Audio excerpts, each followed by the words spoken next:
मनाली आज के टाइम पे इंडिया के सबसे फेमस हिल स्टेशंस में से एक है। हिमाचल प्रदेश के नॉर्दर्न मोस्ट एरिया में 6700 फीट के ऑल्टीट्यूड पर स्थित मनाली अपने ओक, देवदार और pine forest, snow capped mountains, adventure activities और अमेजिंग लैंडस्केप की वजह से फेमस है। मनाली आज के टाइम पे हर तरह के ट्रैवलर्स की पहली पसंद है और अगर आप भी मनाली की ट्रिप प्लान कर रहे हैं तो आज की वीडियो में मैं आपके साथ शेयर करूंगा मनाली की एक प्रॉपर टूर गाइड कि आप कैसे मनाली आ सकते हैं, यहाँ अगर आप क्या क्या विजिट कर सकते हैं और कैसे आप अपनी इस ट्रिप को मेमोरेबल बना सकते हैं। दोस्तों, वीडियो में आगे बढ़ने से पहले चैनल को जरूर सब्सक्राइब कर लेना और बेल नोटिफिकेशन भी ऑन कर लेना। तो चलिए दोस्तों, वीडियो शुरू करते हैं। तो सबसे पहले बात करते हैं कि आप मनाली पहुंचेंगे कैसे। अब मनाली का खुद का कोई एयरपोर्ट या रेलवे स्टेशन नहीं है, इसलिए यहाँ पहुंचने का बेस्ट तरीका है बाय रोड। दिल्ली, चंडीगढ़, शिमला और धर्मशाला जैसी जगहों से मनाली के लिए रेगुलर वोल्वो और स्टेट ट्रांसपोर्ट की बसेस चलती हैं जो कि आपको 800 से 1500 रुपए में मनाली पहुंचा देगी।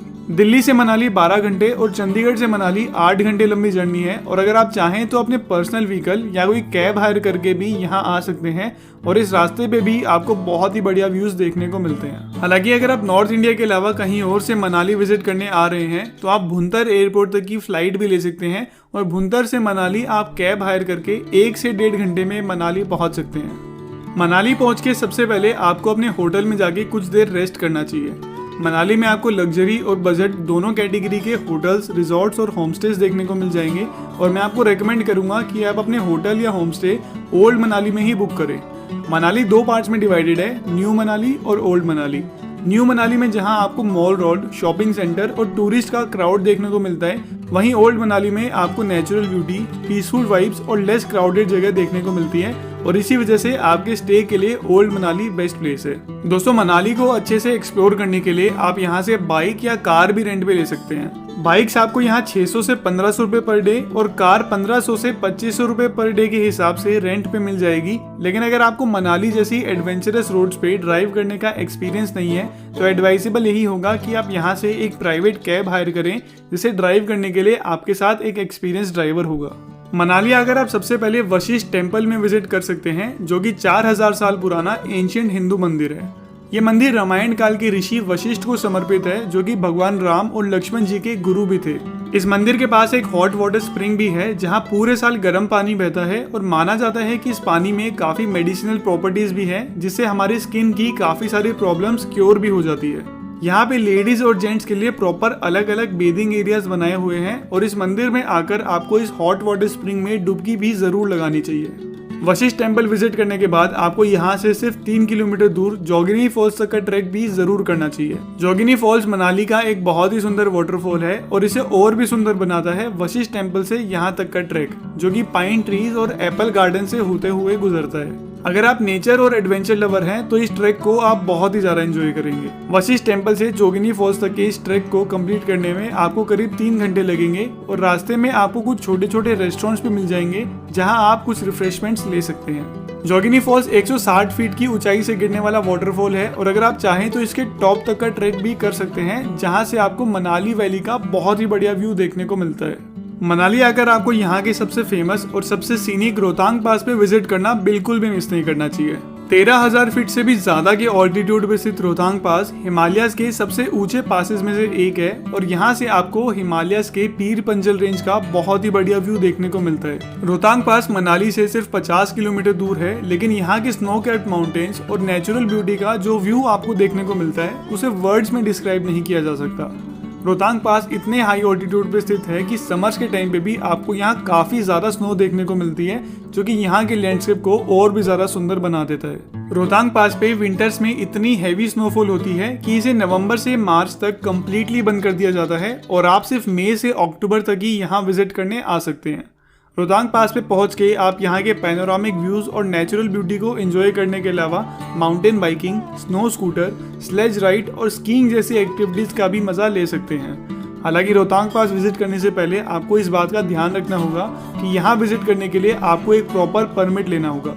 रोहतांग पास एक बहुत ही सेंसिटिव एरिया है और यहाँ की नेचुरल ब्यूटी को प्रिजर्व करने के लिए हिमाचल प्रदेश गवर्नमेंट ने यहाँ आने वाले व्हीकल्स पे लिमिट लगाने के लिए इस परमिट को इंट्रोड्यूस किया है। रोहतांग पास के लिए दो तरह के परमिट्स होते हैं। एक वो परमिट जो आपको मनाली से रोहतांग पास तक जाने के लिए लेना होता है और एक वो परमिट जो आपको रोहतांग पास से आगे जाके लद्दाख या स्पीति वाले रास्ते के लिए लेना होता है। अगर आप मनाली से सिर्फ रोहतांग पास विजिट करना चाहते हैं तो आपको 500 रुपए की परमिट फी और 50 रुपए की कंजेशन फी पे करके अपना परमिट लेना होगा। और अगर आप रोहतांग पास से आगे जाके लद्दाख या स्पीति जाना चाहते हैं तो आपको सिर्फ 50 रुपए की कंजेशन फी पे करके अपना परमिट मिल जाएगा। ये परमिट आपको डिस्ट्रिक्ट एडमिनिस्ट्रेशन कुल्लू की ऑफिशियल वेबसाइट से मिनिमम 2 दिन पहले लेना होगा और रोहतांग पास पे एक दिन में सिर्फ 1200 व्हीकल्स ही अलाउड होते हैं, तो मेक श्योर कि आप अपना परमिट एडवांस में ही बुक कर लें।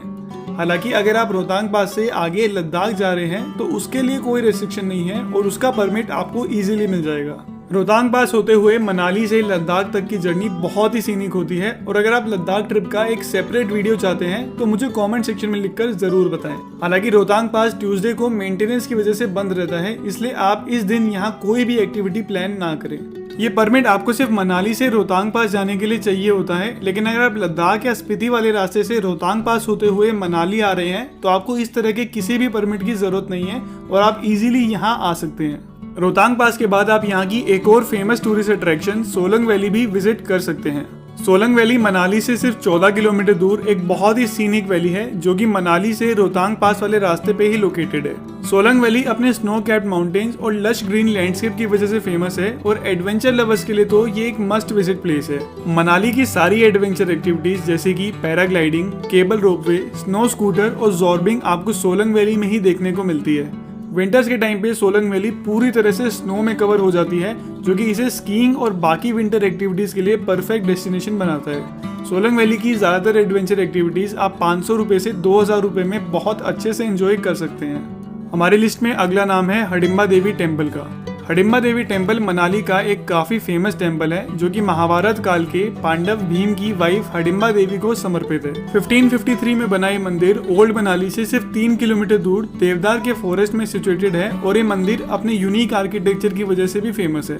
पगोडा स्टाइल आर्किटेक्चर में बना ये मंदिर मेनली लकड़ी और पत्थर से बना है जो कि अपने वुडन गेट्स और कोन शेप्ड रूफ की वजह से जाना जाता है और इस तरह का आर्किटेक्चर आपको बहुत ही कम हिंदू मंदिरों में देखने को मिलता है। हडिम्बा देवी टेम्पल विजिट करने के बाद आप यहाँ से कुछ ही किलोमीटर दूर जाना विलेज के जाना वाटरफॉल पे भी विजिट करने जा सकते हैं जो कि 30 फीट की हाइट से बहने वाला एक बहुत ही सीनिक वाटरफॉल है। इस वाटरफॉल तक पहुँचने के लिए आपको पाइन और देवदार के डेंस फॉरेस्ट में से ट्रैक करना होगा जो कि एक बहुत ही सुंदर ट्रैक होता है। ट्रैकिंग की बात करें तो मनाली से आपको काफी सारे एडवेंचरस और सीनिक ट्रैक ऑप्शंस मिलते हैं और आप मनाली से हमता पास ट्रैक, बीस कुंड ट्रैक, ब्रिगू लेक ट्रैक, देव डिब्बा ट्रैक, सर पास ट्रैक, चंद्रखनी पास ट्रैक और रानी सुई ट्रैक का मजा ले सकते हैं। मनाली आकर यहाँ के टूरिस्ट प्लेसेस के अलावा आपको यहाँ के ट्रैकिंग रूट्स को भी जरूर एक्सप्लोर करना चाहिए क्योंकि मनाली के ट्रैक पूरे हिमाचल के सबसे सीनिक ट्रैक्स में से एक होते हैं। दोस्तों इन सब के अलावा भी आप मनाली आकर काफी सारी प्लेसेस जैसे कि Manikaran Sahib Gurudwara, Manu temple, Sethan valley, Arjun Gufa, Kasol, Vyas river view point, great Himalayan national park और भी काफी सारी जगहों पे विजिट कर सकते हैं। मनाली के बारे में एक और चीज आपको ध्यान रखनी होगी कि बस के अलावा आप किसी भी व्हीकल से अगर मनाली में एंटर होते हैं तो आपको उसके लिए भी एक परमिट लेना होगा जो कि बाइक के लिए 100, पर्सनल कार के लिए 200 और पैसेंजर व्हीकल के लिए 300 रुपए में आपको डिस्ट्रिक्ट एडमिनिस्ट्रेशन कुल्लू की वेबसाइट से इजीली मिल जाएगा। अगर आप भी मनाली की ट्रिप प्लान कर रहे हैं तो बेस्ट एक्सपीरियंस के लिए आपको मार्च से जून और सितंबर अक्टूबर में यहाँ विजिट करना चाहिए। लेकिन अगर आप स्नो लवर हैं और स्कीइंग जैसी एक्टिविटीज का मजा लेना चाहते हैं तो आप विंटर मंथ्स में भी यहाँ विजिट करने आ सकते हैं। तो दोस्तों ये था हमारा आज का वीडियो। अगर आपको ये वीडियो अच्छा लगा तो अपने फ्रेंड्स और फैमिली के साथ वीडियो को शेयर करें, चैनल को सब्सक्राइब करें और लाइक का बटन दबाना ना भूलें। अगले वीडियो में मिलते हैं। Till that time good bye.